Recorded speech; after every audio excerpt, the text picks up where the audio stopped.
All right, let's get started since everyone naturally got quiet anyway. It's convenient. So, for many decades, everything I have in my hand was pretty much all you needed to be a journalist, pen and a notebook. But these days, that will no longer do. Farmers no longer use horses to plow their fields, and journalists now have an array of fun new technologies that can make their lives easier and their writing better.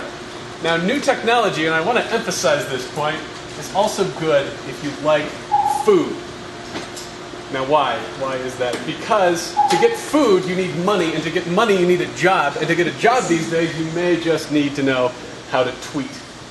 So, here to tell us about this brave new world is our all-star cast. We have Dan McKay from the Albuquerque Journal in the center. He covers city government.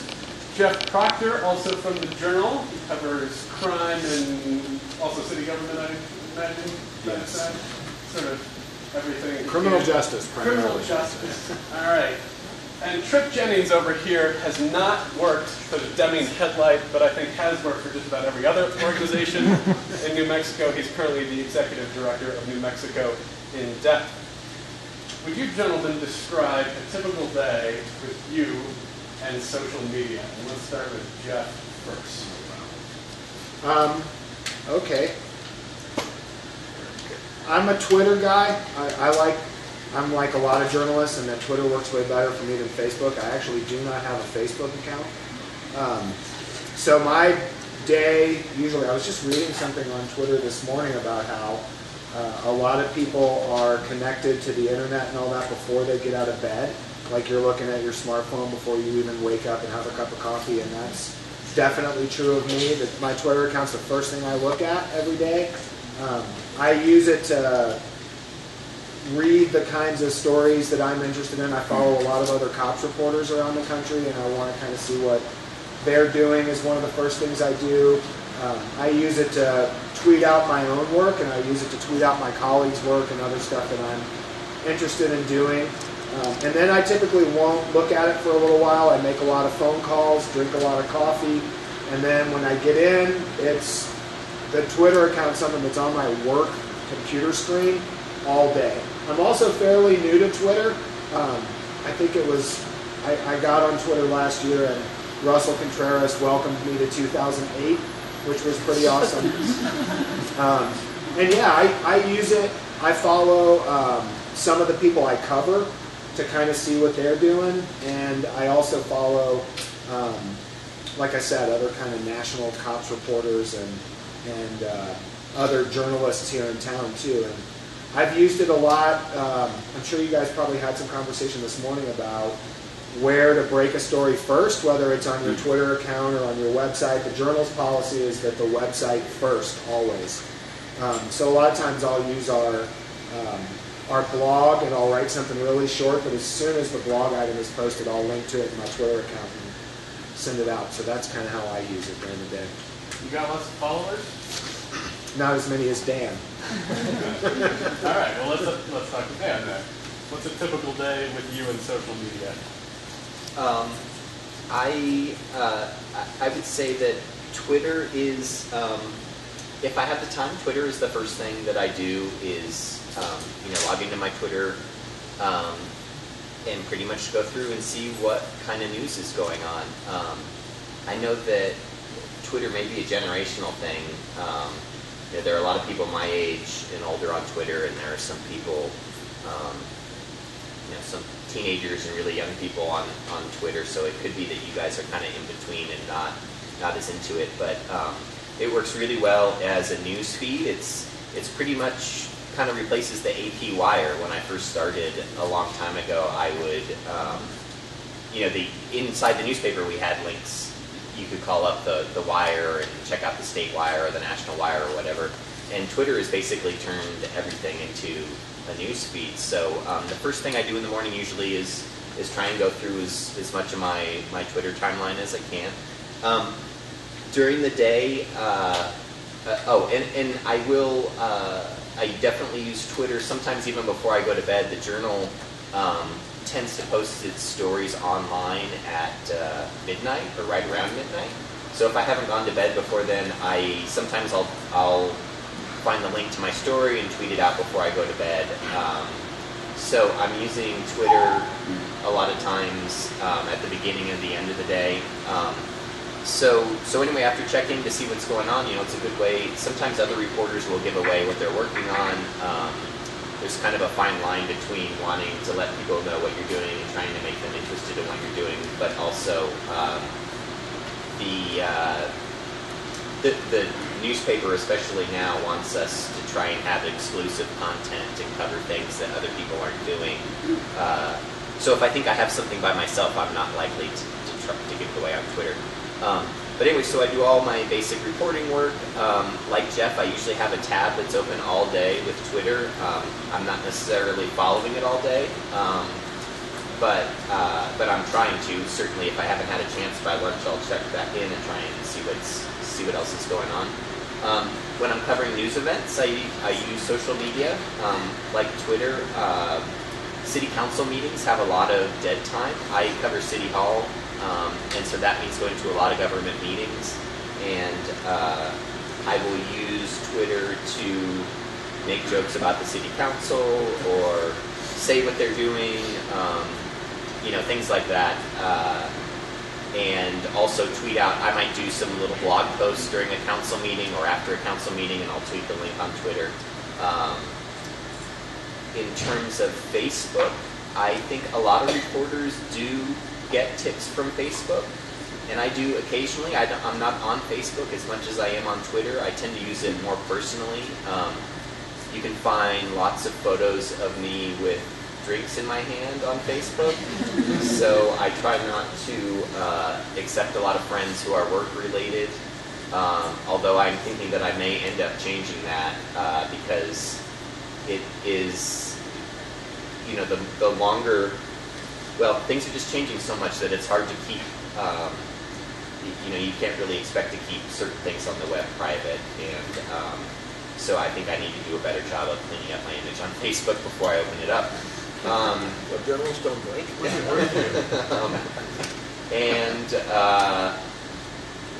So anyway, so social media is a huge part of my day, and it is something that I'm interested in. I like Twitter because it allows me to follow my interests beyond just news. I follow all kinds of baseball accounts and stuff about national politics or just whatever I happen to be interested in, and some friends, comedians. So I would say Twitter kind of is a part of the day, especially. You can probably tell the newspaper has put a lot of emphasis on Twitter. 5 years from now, it may be a different outlet. I don't know.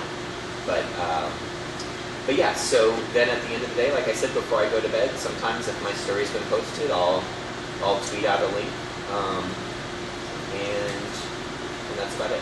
And what's the breakdown between these two purposes for Twitter? On one hand, you have education, you're learning a lot of things, you're getting ideas, but on the other hand, you're promoting your own work and promoting the paper. What's the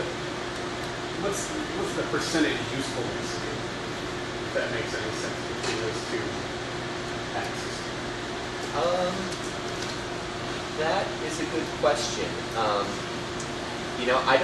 I haven't checked the analytics, so I don't know how many people are arriving or discovering my stories through Twitter. But I suspect that I suspect that there are a lot of people who are not reading the paper or subscribe to the paper who happen to have a Twitter account and are following me, and maybe they want some City Hall news. I do try and keep the things that I tweet out are pretty much usually work related.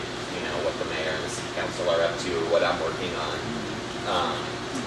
Whereas the accounts I follow are a mix of things that I'm just personally interested in, or things that are related to work. I think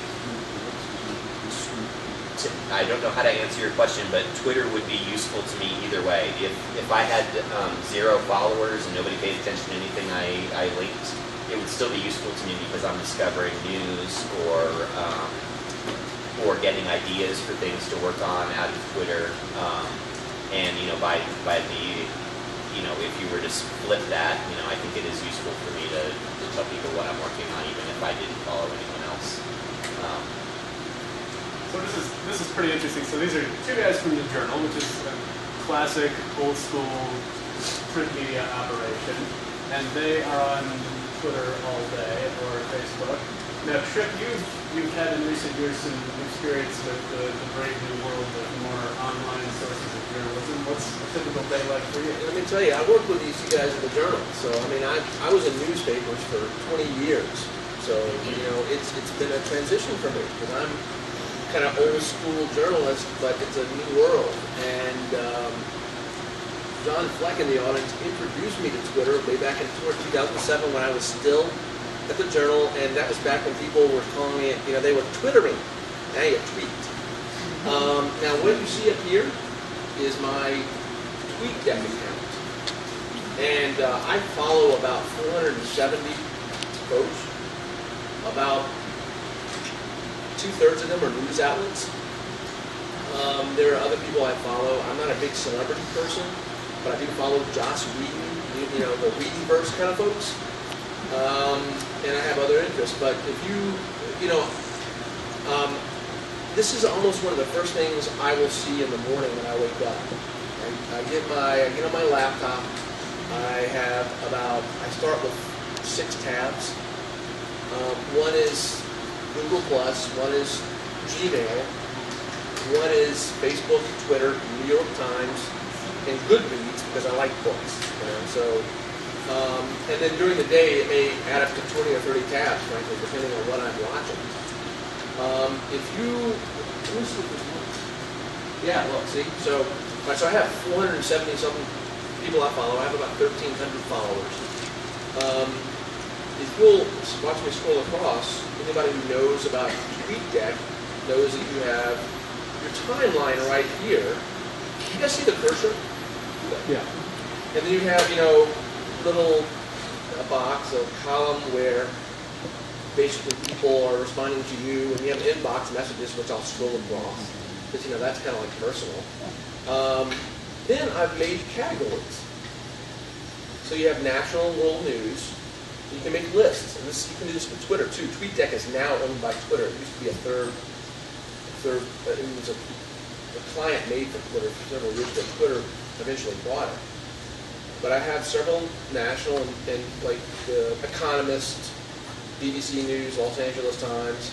Then you'll see I have NPR News. I may have its own column throughout the day. They'll be doing stuff, and I've added NPR Music because I like music, but also Andrew Carvin.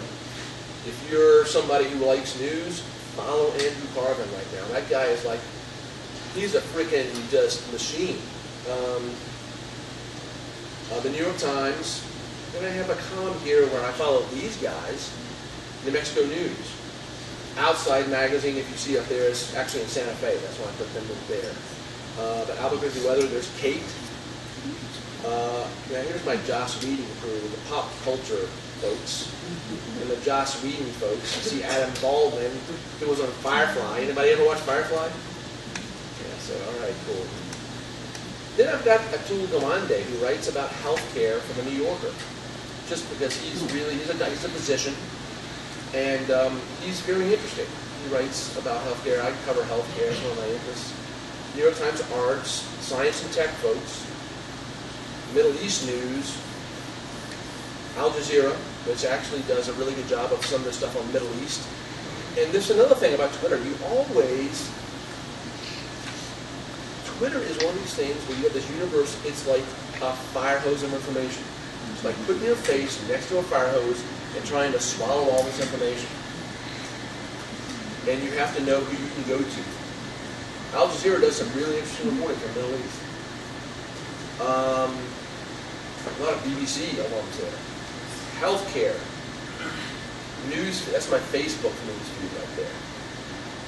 And then that's my tweets column, and then NM Ledge hashtag, so anything going on in the legislature, people are doing right now, legislative sessions happening, I get to see that. That's one way you can use Twitter. Is not just as that, you know, some people use Twitter and all they see that as a one column. Twitter now gives you the ability to create as many lists as possible. And TweetDeck is one of those ways you can do it, where you can actually break up the information. Anything happening in New Mexico, when that Diego stuff was breaking this past weekend, that was all over my New Mexico news column. people were tweeting that stuff. I will tell you that I know you guys heard Henry talk about the helicopter swapping, you know, that guy talking about this in Pakistan. I'm an old school guy. I have worked in 5 different states at 6 newspapers. I love newspapers. The night that the news came out about Osama bin Laden, I saw it from someone I knew. I worked with at the Journal, Laura Banach. She somehow got a hold of the New York Times website, put it on Facebook. And I was like, no effing way, are you serious? And I was about to go to bed. I was powering down my computer. When I saw that, this is what I pulled up. And I tweaked that. Because in the next 4 hours, all I did was watch that timeline. As the New York Times, the Wall Street Journal, the LA Times, BBC, The Economist were all competing to get the latest news. And that helicopter flopping stuff, I remember that. Right? It was like almost in real time. And the reason I followed the New York Times, the LA Times, The Economist, and the BBC, and this is another thing you need to learn about, and we journalists understand this in newspapers. It's kind of a corollary of how we operate. But the reason I follow those guys is I've been reading the New York Times for 25, 30 years, and I trust them. They're going to try to get things right, and they're going to correct it if they don't. I can't trust somebody I don't know from the town in which all that was happening. I don't know them. So I went to the sources I know, and I followed them. And by the time I went to bed 4 hours later, I had next day's news. Because what appeared in the New York Times, mostly I'd already read on Twitter. Because what you have is, you not only have these people tweeting this stuff, you have links to stories as it's developing. Now the key here is, you have to be very careful about passing information around. I remember covering the Los Angeles fire in 2011. Is that right? In 2011. And John, you may remember this. There was a picture of the fire coming really close to homes. And a lot of people were tweeting this thing. And I was like, oh God, what do I do with this thing? You know, because I was on Twitter, and I actually wrote a story, maybe Katie sent it to you guys. There was a link about how people were using Twitter and Facebook with the fire. People are on Twitter and Facebook. The lesson here for you guys, if you're journalists, go where the people are. They're on Twitter and Facebook. That's one of the places you can find them. But that photo was passed around by a lot of people, and I can't remember, I think maybe I retweeted it or something, and then I had to go out, and I don't know if, John, you were involved in vetting this. Yeah. And it was, wait, maybe that was... It just looked wrong, though. It just looked wrong to me. Yeah, exactly. Maybe it was the Sierra Grande fire, or maybe it was the something Sierra else. Grande fire, yeah. It was burning in the wrong spot. Which was like 10, 11 years before. So John started vetting it, and then other people started saying, hey, no, this is not right. And so I had to go back out and say, go ahead, John. But one of the ways I quickly vetted it was a friend of mine, who's a source of mine, who lived in Los Alamos but who had not evacuated, who was sort of live covering the fire, just a scientist on Facebook. So I went to him on Facebook. This is like a case study of how things can go wrong on Twitter, but how they're, frankly, and then we can get into all of these kind of questions about publication and how news, the cycle of news. If you're not careful and if you didn't see the retweets and then the corrections, you can retweet that stuff and there's bad information out there. But John went to somebody he knew because he covers, that's part of his business, Alamos, the labs and stuff like this. The more people you know, it's just like typical reporting, the more people you know, often, and if you're skeptical and analytical, the better your information is. And I want to say this. We're talking about tools, and one of the best tools I have is my phone, because it gets tweet deck, I can take photos, I can take videos. If you're live blogging, I interviewed Tom Udall during the fire and posted it to the Santa Fe New Mexican live blog within 5 minutes. All right, so you can do that kind of stuff. But the best freaking tool you have is this right here. You have to be analytical, skeptical, you have to read, you have to pay attention. I mean, that's my spirit. And I'm sorry, I get passionate about that. And I've gone maybe a little too far afield. But I just wanted to show you guys how you can use Twitter to collect information. But information is not knowledge. You know? Is it time to update the old saw about journalism being the first draft of history? I mean, is Twitter kind of the first draft of history now, and journalism is the second draft? Well, I think This is pretty raw stuff. I mean, well, Twitter is journalism, I think. yeah, indeed. Yeah, I think it is because, yeah, I mean, anybody else, I've just spent about 10 minutes talking, and I don't, but I think that if you follow the right people, the thing about Twitter is that you can find links. I mean, I follow, like, the local Germany. I'm kind of interested in continental European politics. And they all have links to their teams. And if they work fast, journalists are still doing the first draft of history. I think this is about the delivery system.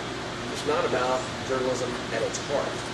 And if I were just, I think we were asked to tell you what kinds of skills you need as a journalist today, and Tripp kind of touched on this at the end. I mean, the foundation of everything we do is still basic journalism, basic writing and reporting and judgment and ethics. I mean, none of that really changes. And you know, I don't know if Twitter will be here in 10 years. We may be working on, you know, some other platform, but basically, I would not. I don't think you need to get caught up on or get in the weeds on Facebook or Twitter or anything like that. I mean, basically, there may be something else when, you know, as your careers move forward, and the most important things for you are going to be, you know, like Tripp said, your brain, your curiosity, your analytical skills, your skepticism, your ability to, you know, seek out sources. I mean, all the foundations of reporting and writing I think are the most important thing, and the most important skills and talents to have. So these days, maybe you make fewer phone calls and you spend more time on Twitter, but it's the same, developing relationships, analyzing facts, and copying it all together. I think it sort of depends on the story that you're. I mean, I guess there are definitely certain stories and certain kinds of stories where I'm using Twitter more than I'm using the phone, but on other kinds of stories I'm using the phone more than I'm using Twitter. And one of the things I wanted to say about this whole notion of the first draft and all that is, a lot of times if you're live tweeting news as it's happening, basically what people are looking at are your notes. And you need to be careful about what it is you're sending out on Twitter. And you guys are hopefully going to all go to work for different kinds of news outlets, and you do have to work within the parameters of whatever news outlet you're working at. And if it's a story you have exclusively, like Dan was talking about, you're not contributing to the conversation as much as maybe you would be on a story that there's a whole bunch of other reporters in the room where you're covering a news conference or something like that. And yes, there are certain an example would be, I used Twitter a fair bit over the past weekend. We had this quintuple homicide happen in the South Valley. And I used Twitter, and I know Patrick, who's in the audience now too, probably used social media to try to reach out and get people who could tell us about this family. But the other piece of the story I was working had absolutely nothing to do with Twitter. It had to do with me calling sources and trying to get information on what actually happened in this house with this 15-year-old kid and his 5 family members. So it's kind of a mix, I think, in terms of whether I'm using Twitter more than I'm using old school methods of reporting. It sort of depends on what I'm doing. And it's kind of a hybrid too, because when I wrote this story about Twitter and Facebook and how it was being used with the Cross-Conscious Fire, I sent out a tweet and a Facebook post. I need to talk to people who are using Facebook and Twitter. And within a minute, I got a tweet from somebody in New York City who was from New Mexico and who, frankly, had been there a long time, had gone to high school and college here, had moved away, had kind of accomplished photographer, had been picked by the Smithsonian for some of her pictures of 9/11. I mean, her stuff is in the museum. And she was following Monroe Gallery, which is a gallery up in Santa Fe. Sidney Monroe, who, if you've never been to that gallery, go there and see what photojournalism is all about. This guy was posting Twitter and Facebook from Monroe Gallery and keeping a lot of the folks he followed who were interested up to date on what was going on. Did her tweet to me in the process? No, I sent her a private message. Give me your phone number. So she gave me the phone number. I spent 30 minutes on the phone with her. Then I went to Sydney Moreau and I said, do you know this person? I had never talked to her. Do you know, I mean, I was vetting her. Do you know who she is? Is she for real? He said, yeah, she's for real. She's in the, you know, she's, I know her, and you still got, it's a hybrid. Twitter is not the end of it. This is another way of finding information, but you still have to do the shoe leather stuff that Russ Macheras was talking about, Henry was talking about, Sean was talking about, Gus talking about, Dan's talking about. You still got to do the reporting. So, hyper fluency with social media. What else in the toolbox of the modern journalist should we have? Yeah. So, digital reporter. I mean, I started carrying around a digital reporter because I cover politicians, and it's not that they. I'm not saying that because they all lie. I'm not saying that. I'm saying they say certain things. I'll say that. I'm saying. Okay, I was being charitable, but you want to get the quote right, and you want to hear what they're saying, because people who are very facile with language cannot answer your question sometimes, and you have to say what is the answer, and that helps with digital reporter. These phones have digital report. You can either download them. If you have a Google Store has various voice recorders. So does the iPhone. That's important. But photography too, I wish that goes along with the phone also. My one class I really, really wish I had taken was either just basic photography or news photography or visual communication or something like that, because when the journal gave me a phone and said you're supposed to start taking photos, I had no idea how to do it. There are just little things that you don't realize that from when you're supposed to shoot someone head on for like a mug shot, and when you try to get them in sort of a third of the frame, and how all these things I didn't know how to do, just beyond the technology aspect of it. Just the basics of photography would have been really helpful. So if you're not already comfortable doing that, reporters are going to be expected to shoot photos and videos, present their interviews online, and audio on digital through your digital recorder. And if you're a photographer or a videographer, I would encourage you to also think like a reporter. And if you're shooting something and if you're shooting something, try to come up with at least 2 or 3 sentences, of what is happening or who is in the photo and how to spell their name.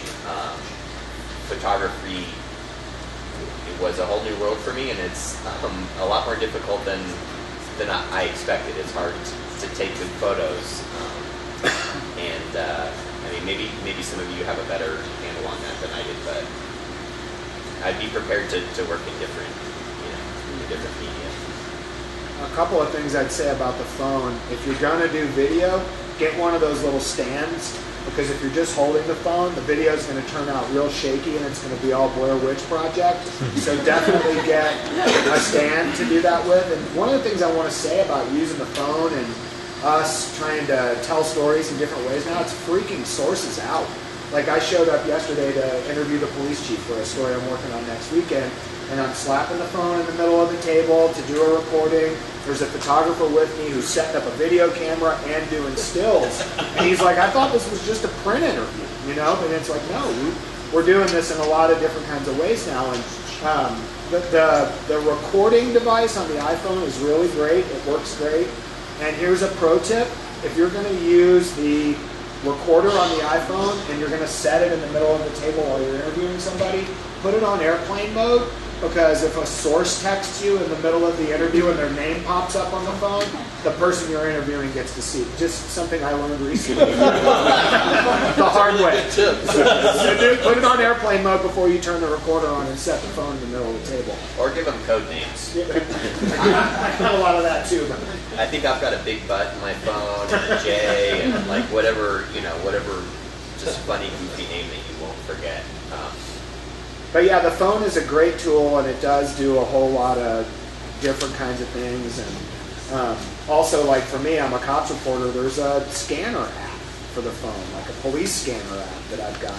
It's not great, and it's not as good as a traditional police scanner because it only scans one frequency, but it will work in a pinch. If another reporter's got the scanner, I've got this app on my phone, especially if I'm headed toward breaking news, like driving towards the trouble, which is one of the dangerous, kind of stupid things journalists do. I can hear what's happening on the phone on my way there, and I've got a better sense for what I'm getting ready to walk into and where people might be. So the phone is a great tool. Go ahead. Do you have another question? Yeah, I was just going to do something that doesn't come naturally to journalists at all and be a little cynical here. So I hear some things that you're talking about that I can see being totally useful. Like you get tips off of Twitter, you can more easily record your interviews. Some radio reporters I know are actually using iPhones to record broadcast quality sound. So I can see some of this, but things like shooting videos, instant tweets, how is all this stuff making money for our news organizations? It's not cynical. That's the $64 billion question right now. I mean, so what are we doing? I think that John Fleck and I were just talking about this. I mean, I'm really the dinosaur here at the table because I started in journalism in the 80s, and the newspapers were the 800-pound gorillas, right? And radio generally, there was a dismissive kind of quality to how newspapers, at least in the first newsroom it was rip and read where we were in Augusta, Georgia, all right? It wasn't like KUNM where you actually did some of your own reporting. And the newspaper editors were freaked out by USA Today because they were starting to have color photographs on the front page. Before that, it was all black and white, and this was like revolutionary. And they were already starting to see how revenue stream was going to be affected by USA Today and whatnot. So back in the 80s, they were already starting to be worried about some of this stuff. In the 90s, that continued, and then all of a sudden, I don't remember when the internet really went totally mainstream, because academia, if you were in a master's program or undergrad during the 90s, you could email and you could go to the library and get on the internet. But when people really started using internet, and then probably the early 2000s maybe, and then people started developing being able to share photographs, then came along YouTube and sharing video. That's the question. I was part of this group that started New Mexico Independent back in 2008. It was an online magazine, a newspaper. And basically we were funded by fundraising. My current thing is foundation fundraising. The question is how do you make it as a profit-driven company these days? And everybody's trying to figure that out. The New York Times is trying to figure that out. Don? I don't mean to jump in because I'm not on the panel, but I think for you, young people who are trying to figure out how to make this work, we need to pull apart. There's two different elements of this. One is the business model, how my employer, the Albuquerque Journal, figures out how to pay me, and there's people who are doing that, and they're going to succeed or fail. But the other thing is you as individuals, and one of the things that's different now, and that's an important distinction in this world when you're doing social media, is that social media, and Trip is a great example of this, social media gives you a toolkit to build a personal brand. So while somebody out there is figuring out what the business model is, you're building your own brand so that then you can get them to pay you to do it. And Trip is someone who's more successfully than most navigated this world, and he is calling Mexico in depth, navigated this world, and I hope they're figuring out the business side too, but as individuals building a personal brand using these tools. And you see this with a lot of star journalists now. They're building their own brand. They're using Twitter, especially, and they're moving around from place to place. And they're doing their own blogs as adjuncts, and the blogs are moving with them, so that you're building your own business model. I'm going to be good at this, and hopefully, the smart people in our industry will figure out how to make money with it, and then you can plug into that. So there's reasons to jump in with both feet to this brave new world, but there's also, it sounds like, reasons to think that it might not be the way it is for very long. I mean, let's say newspapers cannot make money posting videos online. Are they going to continue to do that indefinitely? I mean, I don't have the answer. I mean, I know that I watch. That's why you're on the panel. I watch these, people I've read for decades, and the New York Times is one example. I mean, it's one of these things where I say New York Times. I remember covering President Obama when he came to Rio Rancho, right? It was this day where I got to cover President Obama and Robert Redford in Santa Fe, and I wanted to do it so I could tell everybody for the rest of my life that I did that in one day. But when I was covering President Obama, I was sitting next to the Wall Street Journal Washington guy and the LA Times Washington guy. This is 2009, and we're having the same conversation we're having right now. How do you think it's going to work? How do you think we're going to pay for this stuff? And the Wall Street Journal, we're sitting there for 10 minutes, 15 minutes talking about it. I'm online, and the Wall Street Journal guy says, I think it's going to be all of the above. It's going to be, do we reach out to funders? Do we reach out? Is it dues memberships? Is it advertising? Is it all this? And I think that was a cop-out because nobody knows the answer. I think a lot of people are trying to figure it out right now. But I want to build on what John said. I mean, that's something, the revenue stream is something that the journal is going to be the general manager and other folks who are working to figure this out. The newsroom is going to feel the pinch because that revenue stream pays for this. And the big thing is, if you want quality journalism, you got to pay for it somehow. You just got to pay for it because, frankly, I don't follow people who are just tweeting their freaking opinion because I don't really care what they think.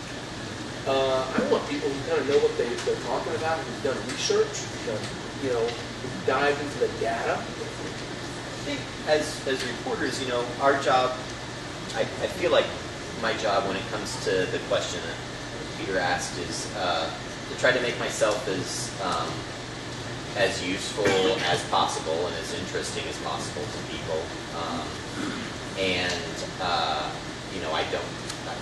I want people to think that I'm doing something valuable that they want to read, but I don't know that I can. I don't know how to answer the economics questions. At the newspaper, we do try to link back to the website. So at least on the website, they can sell advertising or subscriptions or whatever. So we are trying to link or promote our product that's in the newspaper. I'm not sure that even when newspapers were really successful, we understood how they worked. I mean, people were buying the newspaper, and maybe they were buying it for the sports section, and they just happened to get some City Hall news, for free. And so it could be that there isn't, there's not going to be anybody who pays for what I do. I don't know. I have to accept that fact. I mean, basically, I have to be useful or provide something that someone can make money off of somehow. But I don't think any of us know what the answers are. We're just trying to be helpful and interesting and refer to the core products until something else comes along. And what's fascinating is that degree of uncertainty that we have going forward. It seems like what you need to know to get a job these days is social media, Twitter, video, et cetera, but also perhaps this huge empty box of stuff you're going to have to learn. You're going to have to be adaptable. You're not really going to know what it is. This usefulness thing that Dan's talking about, I think, is what's the most important thing individually. To be good at what this job is. at gathering information and giving it to people in a way that they can understand it, whatever area it is you're interested in covering it. To kind of back up to what John was talking about, here are my thoughts on, I mean, the bottom line is the business model, the revenue stream thing may never settle again. It may never eventually the dust settles and there's this stable thing that exists for a long period of time the way newspapers have. I mean, maybe, like Tripp was saying, maybe it is the nonprofit thing. Maybe we're going to figure out a way for people to pay $50 a month to get my journalism emailed to them. Nobody knows that. And the simple fact is if you're going to go and do this, you are going to have to accept a certain level of uncertainty. But that, I don't think, is a let's all throw our hands up in the air kind of thing. Personally, what I can do is what Dan was saying. Be good at what I do. Be useful. Contribute to the conversation. And part of that sort of depends on who you are as a person. If you actually care about the place you live and you're interested in making it better and some of the high-minded ideals behind what journalism is, I think you'll be successful. I mean, you do need to learn some of these basic skills, how to interview somebody, how to ask a follow-up question, how to make sure that the product that you're producing on whatever platform it is trustworthy, like Tripp was talking about. And that doesn't happen overnight. That takes time for people to trust that you're the person who's providing the right kinds of facts. But it's uncertain, and you really have two choices where the uncertainty is concerned. You can be excited about it, or you can be afraid about it. And for me, I get to choose that, and it's sort of something I wrestle with and struggle with every day. I can walk into the newsroom and just be freaked out by the fact that half the desks are empty now, and everybody's heads down by Friday afternoon because we're so damn tired. This past week was just crazy in our newsroom. So much stuff happening. Or I can be excited about the fact that I really love doing what I'm going to do, and I'm going to be fine and figure out a way to continue to do this going forward. All right, switch gears here for just a second. Before we got off on the future of journalism and Twitter and whatnot, you all mentioned that the most important thing here was your brain, analytical skills. How do you sort of nurture and feed your brain and bolster your analytical skills? This is a passion of mine because, I was just... Anything's are. Huh? Anything's are. Yeah, I know. I mean, I get really kind of like, but... here's an example. All right, so how many of you guys follow like this blue state, red state political thing about, there are blue states and there are red states and the political stuff? Bullshit. Bullshit. Sorry, it's bullshit. You know why I say that? Because I'm from frickin' Georgia. And I think there are probably more people who voted, there are more people in Georgia who probably voted for the last two Democratic candidates in Georgia than there are people in New Mexico. All right, so, or it's close. And what I mean by it's bullshit is it's not that, there's Georgia and it went for Romney and there's California it went for Obama. It just happens that I have also worked in California. I've worked in Connecticut. I'm from Georgia. I've worked in Florida. I've worked in New Mexico. I've also been in North Carolina. And I know that Metro Atlanta is a pretty Democratic stronghold. Just like Central Valley of California is pretty conservative. If you've ever seen, did anybody pay attention to I don't know if you guys did, some of you guys might have, 2004 presidential election. If you saw a county map of the election, you would have thought that California frickin' went for Bush. Because most of it was red. That's because most of the population is on the coast and it went blue. But Central Valley is agrarian, and therefore it's very bad. And so it took time for me to understand that blue state, red state was shorthand for this state went for President Obama or went for John Kerry or whatever. And it took me reading newspapers, it took me reading magazines, it took me actually traveling, it took me... That's the thing about working your brain is also reading books, so that's part of it too. I mean, Russ Contreras and I were joking about this yesterday. I got really excited because I was able to follow Taylor Branch and Isabel Wilkerson, two writers, Taylor Branch wrote this trilogy about America in the King years, Martin Luther King. It's 2,500 pages. I read that early on in my journalistic career because I'm from the South and I was very interested in the civil rights movement. You know, that kind of stuff I think helps. I think also you really, this is something that John Fleck and I talk about sometimes, is that I think you really need, I see this in politics a lot, I think that it really helps you, if you seek out opinions that you don't agree with, and seek out things, seek out evidence and read things that you might not normally. You know, it's easy if you're a Democrat to read sort of all the left-leaning blogs, and it's almost like this little echo chamber that's just constantly reinforcing what you already think, and any evidence that doesn't fit into that, gets discarded. And then on the right, it's the same with the right-leaning blogs or talk radio.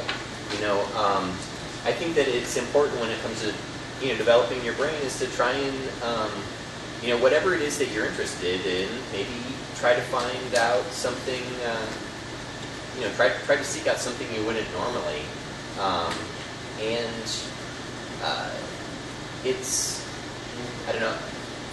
Well, anyway, I guess I would try to seek out evidence and things that challenge your own beliefs, and not be afraid to wrestle with the uncertainty of things, that maybe it's not all as easy as you think. And just generally speaking, if you're going to be a journalist, you're probably going to need to be a curious person. If you don't like reading, or if you're just not curious about finding out things or how they work or what different people have to say about them, you probably should do something else. Curiosity is going to be a really important factor to how successful you are. I think I would say that here's one of the ways that this kind of social media and the fire hose analogy that Tripp was giving is, it's difficult to wade through all of this. And one of the things that I would encourage you all to do, that I do pretty regularly, is try to exercise your common sense faculties. That will help you to interpret what's in front of you. And there are a lot of ways I do that. Like, I like to study the psychology and psychiatry of body language. There are a couple of people actually who I follow on Twitter and who I read regularly, where I can learn about, and this is an interview skill, where I can learn about nonverbal cues and those kinds of things. And I'm not saying I'm an expert by any stretch of the imagination, but I'm pretty good at using my common sense to know when someone's not telling me the truth. And that sparks my curiosity, like Dan was talking about, and gets me to kind of go the next step. So common sense, basic human common sense stuff, helps you to navigate the flood of information that's kind of coming in your face all the time. And I do like the idea of challenging your own beliefs and those kinds of things, but common sense, and really here's one of the most important things I can say, is to learn how to really trust yourself. Yes, it's important to be skeptical of everything, including your own thoughts, but it's also important to be able to trust yourself when you're onto a good story, because a lot of times I get told that's not a story, which is a great way to get me to know that it is a story. But it's important to be able to know when to trust your kind of journalistic instincts, and I do think that helps you wade through the huge amount of information that's being taught to you all the Can I time. add one thing there? Really quick, we want to get some questions here. Sure. The thing about questioning your own beliefs and being empathetic with people who don't believe, or maybe even asking about your certain social location. There was a famous philosopher in Germany named Hegel, who wrote this book called Phenomenology of, there's a history, Phenomenology of History maybe. And he was convinced that early 19th century Germany was the apogee of world history. That was as good as it was going to get, and no one was going to ever do any better, and there was not going to be any progress from there. And this is one of the leading lights of the Enlightenment movement of the last 5 centuries of Western civilization, is that a philosopher can do that with himself or herself. Every person should question their own social location and where they are and what they believe. Not convictions, but always hold them up to a light and try to think through stuff. That makes you a better reporter. Brownie points for quoting Hegel right here. Are there any questions? Yes. I've seen that you heard from males. Is there any difference between the male reporters versus female reporters? And of course I have an idea, but go ahead. I don't, we did have a female reporter who was going to be on here, but I thank you for that question. We do have a lot of female reporters in the afternoon, so thank you for that question. But you mean how they Well, I think that, in my opinion, as a woman, I tend to be very maybe emotional, and I want to understand things from an emotional level. Now, males, in my opinion, not all the time want to understand something from an emotional level. And I believe that people make decisions and they buy into it emotionally and then they defend it with logic. So I'm curious how you males are looking at the emotional aspects of stories. I happen to believe that, I love analysis, and the reason I know about Hegel is because I like philosophy and I like other things like this. But I happen to believe that a lot of our decisions as human beings, not as males or females, are based on core convictions we have that are based not on emotions but affections which are deeper than emotions. And I think that didn't answer your question. I think it's interesting, because I know some people who are some really hard-hitting reporters who are all about getting in people's faces, and they're women. I'm not joking. I mean, hardcore. So I think that's the previous panel about how does one, like Henry talked about being shy as an individual and coming into your own as a reporter, being able to confront someone. I was raised in the South where you didn't go up to someone and say, "You didn't answer my question. I think you're kind of lying to me." But covering a governor in Connecticut who actually went to federal prison on corruption kind of helped me understand that sometimes you do ask those questions that are very direct, and you don't ask several questions together. You ask very short questions and force them to say yes or no. It's not all the time. But I know some women who are like really aggressive. So I mean, it's I don't know how to answer your question. I don't know if that does it.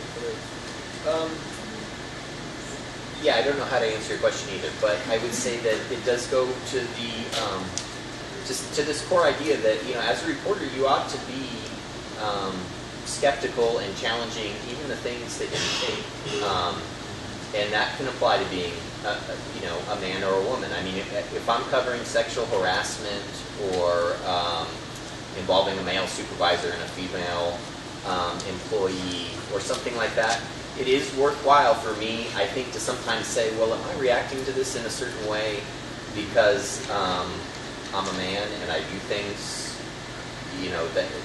that I'm would I cover this differently if I were a woman? Am I taking something for granted, or am I, do I have a blind spot? I do think that, I don't know if there are a lot of differences between men and women in terms of reporting. Like Tripp was saying, it seems like people are all over the place as individuals, but I do think, generally speaking, that is one of the things that is important to think about when you're writing about something, is to challenge these assumptions that you might not even be aware that you have. I would say this, and it probably also doesn't answer your question, but I try to make sure that I have sources who are men and women, in particular covering cops.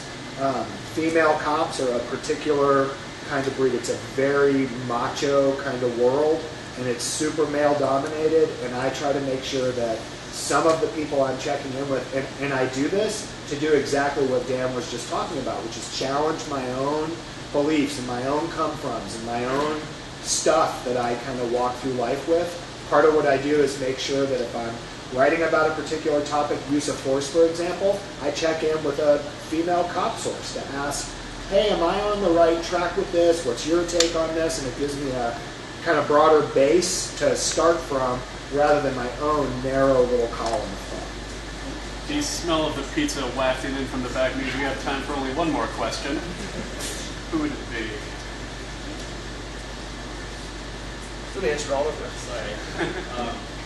This source of social media and applying who you're going to be being a photographer or just a journalist, do you really feel that you should attack Twitter to get the journalist side perspective, or do you feel, like you said, use your head and create sort of bridging of your bonds of like your social people that are networks with you? I mean, for me, Twitter, and really more so Twitter than Facebook, which I use more personally, but Twitter, what I discovered is early on as a journalist, this was, hammered into me. The bigger your Rolodex, he doesn't even know what a Rolodex is. I know you do because but Rolodex is about it was amazing. You had little pieces of paper that you could flip, and newsrooms were full of them. Because the more people you knew, all right. So Jeff is old school, right? So the more people you know, the better your information is sometimes, because you know who to call, and maybe that person you call the first time doesn't know some of the information, but they might say, hey, this person over here I know might know what happened in a crime or some behind closed door deal on a government contract. Twitter and Facebook are ways of adding to your virtual Rolodex. That's key to me. My Rolodex is in my Gmail account, and I have hundreds of people I can call. And I think that's why embracing Twitter, that's one function that helps me. Can you repeat the question? Well, creating this sort of income for yourself becoming a journalist, I feel like you would have to have a large audience that likes what you're performing. And so if you're just on Twitter, say, I feel like you have a lack of larger audience.